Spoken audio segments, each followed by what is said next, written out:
خب دوستان، قبل از اینکه ویدیو رو شروع بکنیم توضیح بدم که در این شرایط مردم ایران بسیار داغدار هستند و اتفاقات بسیار وحشتناکی در داخل ایران افتاده که بسیار ناراحت کننده است و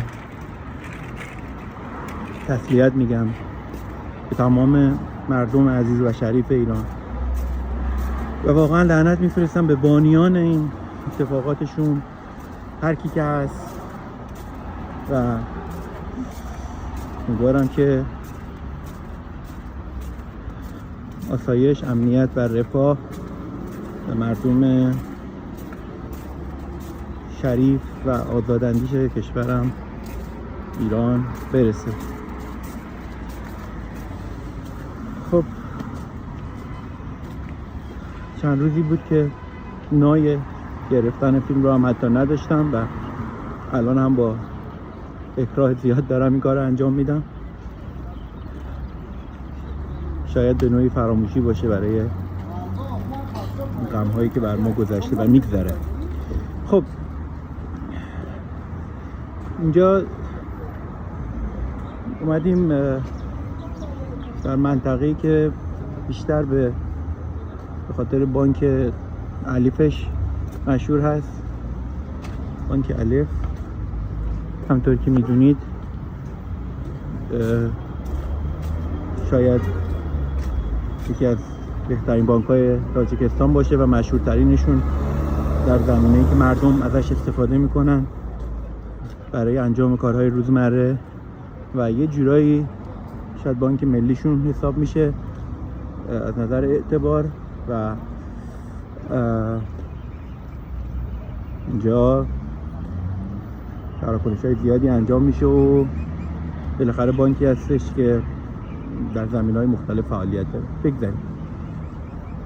خب در سمت مقابل من یه سری ساختمونا هست که تجاری هستن و میبینید اکثرا به زبان تاجیکی، روسی و حتی چینی در یه بخشش نوشته شده، در یه بخشش هم فارسی نوشته شده، ترجمه اسناد و مدارک که حالا از دوربین شما نمیبینید.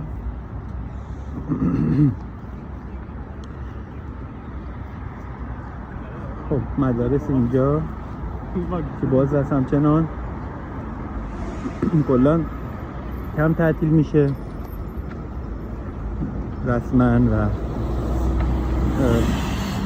اینطور نیست که به مناسبت‌های مختلف یا به خاطر سرما تعطیل بشه. معمولا اینجا زندگی در جریان هست و تعطیلات کم هست. خب اون ور خیابون گفتم چینی نوشته چاینا ساوثرن اینلاین، یعنی خطوط در واقع جنوبی چین، اگه اشتباه نکنم ساوثرن احتمالاً. اینا به چین فکر کنم میگن خطای، میگم باید همه رو چک کنم هر چی میگم ببینم درسته یا نه. خب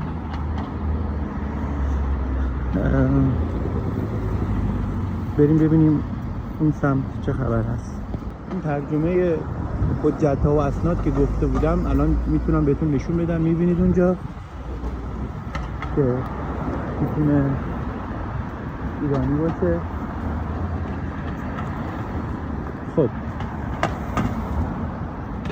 بریم به سمت پارک و باغ کودکان فکر میکنم. بعضی وقتا تو مسیر میبینیم که به زبانهای مختلف در حال صحبت هستن. الان مثلا انگلیسی صحبت میکنن، بعضی که انتظار نداری آقایون یا خانم‌های جوان انگلیسی هستن. کلا اینجا مدارس انگلیسی زبان هست، شامل مدارس آمریکایی، مدارس بریتانیایی و زبان‌های مختلف مشکلی نداره. مدرسه‌های مختلفی اینجا وجود داره. عمدتاً البته خب تاجیکی و روسی هستن و مدارس انگلیسی زبان راستش بسیار گران هستن، یا حداقل بسیار گرانتر از سایر مدارس هستن که خب معمولا امکاناتشون احتمالا بهتر هم هست. خب اینجا باغ کودکان که الان برفی شده و فعلا چیز هست، تعطیله. بریم جلو. اینجا کلا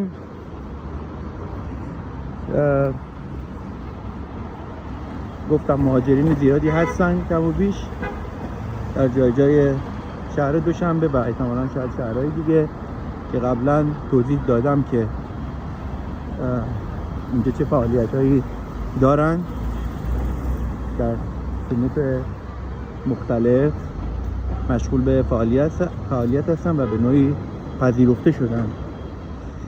خب اون بر خیابون ما مدیکال سنتر رو داریم که یک درمانگاه خصوصی هست و برج‌های بلند و ترافیکی که اینجا در جریانه. خب بانک ها هم که فعال هستن، آبر بانک ها فعال هستن. الان یه اتفاقی برام پیش اومد، حالا که صحبتش شد بگم که من یه بانکی رفتم اینجا و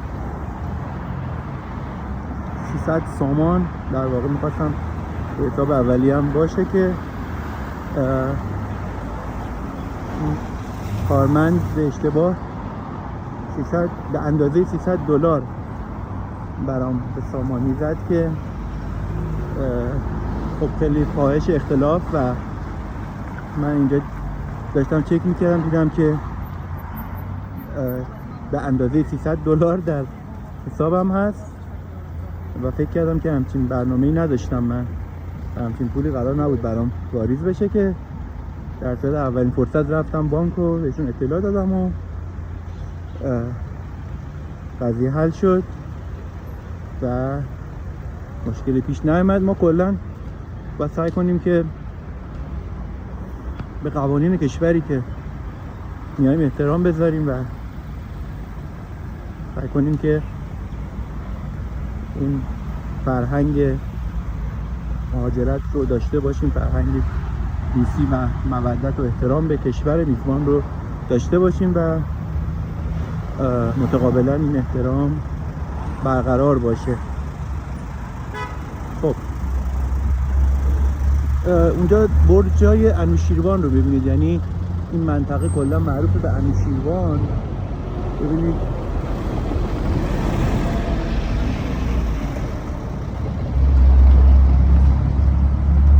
هم مسکونی و هم تجاری هستن.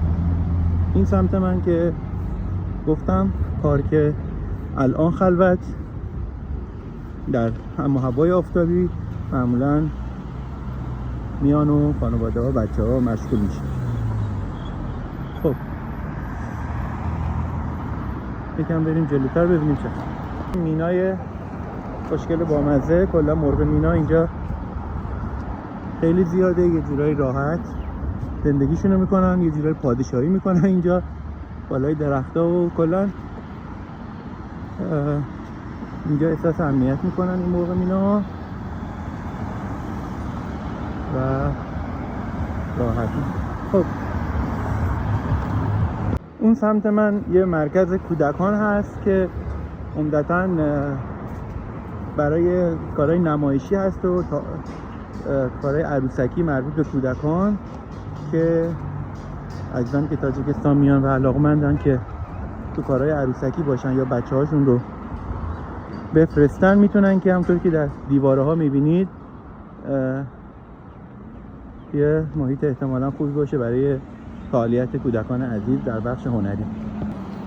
اتوبوس ها شرکت واحد که در سطح شهر مثل همیشه فعاله و طیف وسیع از مردم ازش استفاده میکنن. هزینه ها مناسب هست و مشکلی از این بابت وجود نداره. خب برای مدرسه هست، مکتب 6 که باید برم و یه کاری دارم الان اونجا انجام بدم بعد برگردم. خب برم اون برای خیابون.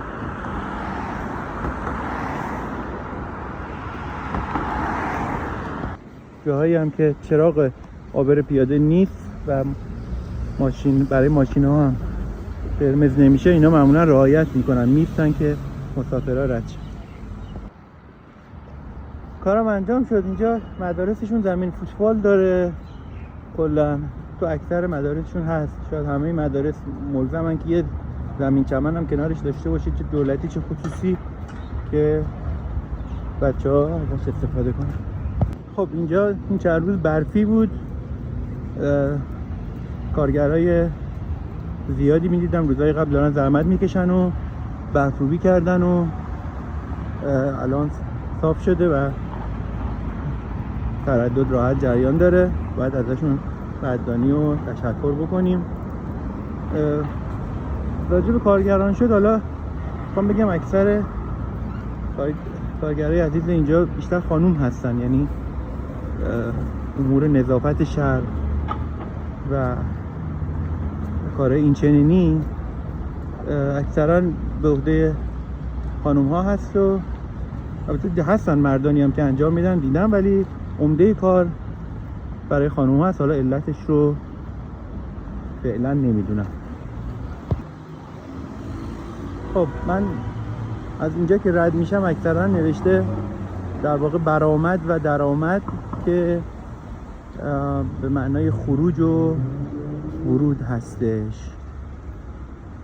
یعنی برآمد میشه اگزیت و درآمد میشه ورود. خب اینجا هم که فروشگاه عمار، یکی از فروشگاهایی هستش که به هر حال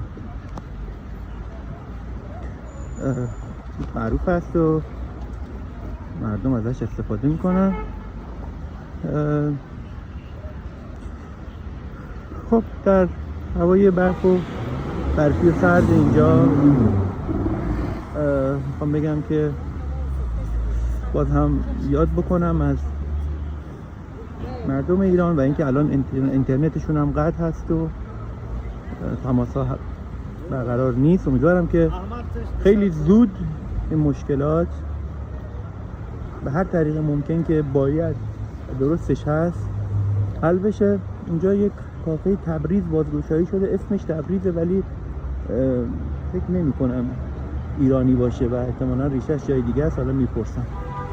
خیلی خوب، اجازه بدین که کم کم با شما خداحافظی بکنم.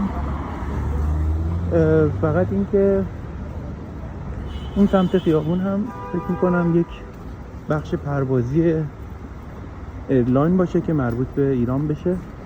حالا اونجا وارش زبان فارسی هم نوشته خوش آمدید، به سه زبان تاجیکی و فارسی و انگلیسی نوشته خوش آمدید. اینم عنوان حسن ختام که دیگه بریم تا ویدیوهای بعدی.